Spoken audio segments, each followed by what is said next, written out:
Bible's an important book, but it's really long. Yeah, it's a collection of many books written over a long period of time, but altogether they tell one unified story. So, what's the story of the Bible? Well, it begins by introducing us to a beautiful mind, the author of all reality, a being called God.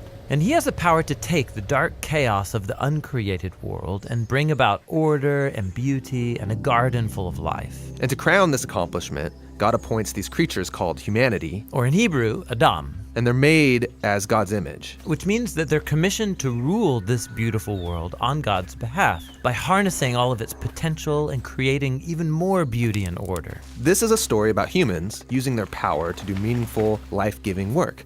But the question is, how? Yeah, humanity now faces a choice that's represented by a fruit tree. So humans could partner with God and find freedom by trusting in his knowledge of good and evil.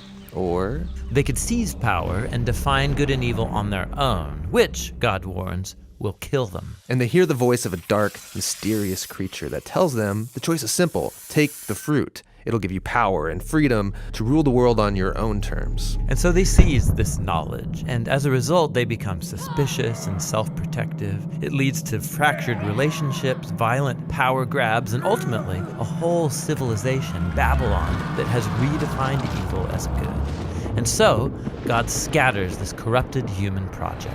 And here the story of the Bible takes an important turn.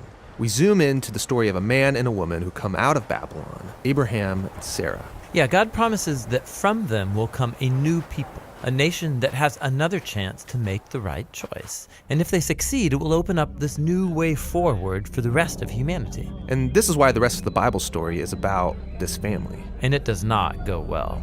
Despite God's personal guidance, Abraham's family gives in to that same temptation to redefine good and evil on their own terms, apart from God. Even when their best people were in charge, rulers who loved God's guidance and had divine wisdom, even they gave in. And so Israel was warned by their own prophets that these choices would lead them back to Babylon, this time as conquered captives living in exile, and that's exactly what happened. So even with God's personal guidance, Israel fails. Who can succeed? Well, the prophet said that the story wasn't over.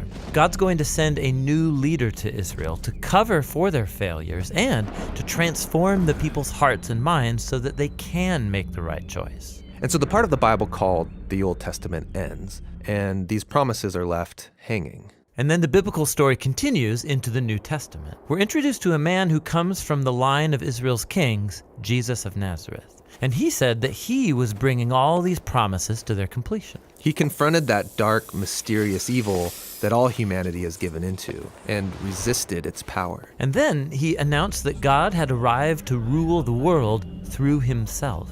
Jesus taught about God's definition of good and evil, and he said that real power is serving others. According to Jesus, it's people who love the poor and even love their enemies. These are the kinds of people who actually rule the world. And that's confusing, but also really beautiful. And so is the claim that the story goes on to make about Jesus, that he is God become human, to be for Israel and for all humanity what we could never be for ourselves. He came to take the consequences of our evil into himself, and his sacrificial love proved more powerful than evil, than even death itself. So now humanity's presented with a new choice. Represented by a new tree. Stick with the old way of being human, or venture into this new way. And in the story, those who choose the way of Jesus find themselves energized by God's own power. People who know that they are loved and forgiven by God can become people who love and forgive others in return. The Jesus movement quickly spread throughout the world, forming these new communities of people who follow the way of Jesus. But they faced problems. There was persecution from the outside by people in power, and inside there was confusion, even compromise. Yeah, because following Jesus is really hard. And so the movement's leaders, called apostles, they wrote letters to comfort and to challenge these communities to stay faithful to the difficult way of Jesus. And they're called to hope for the day when Jesus will come and change everything. And so the Bible ends by pointing to the future day, when all wrongs are made right, when evil is eradicated, heaven and earth are united, and humanity can rule the world together in the love and power of God. Okay, so that's the story of the Bible. and it brings all of these books together. But what's interesting is that each book contains a different kind of literature that contributes to the story in a unique way, and that's what the next video will begin to explore.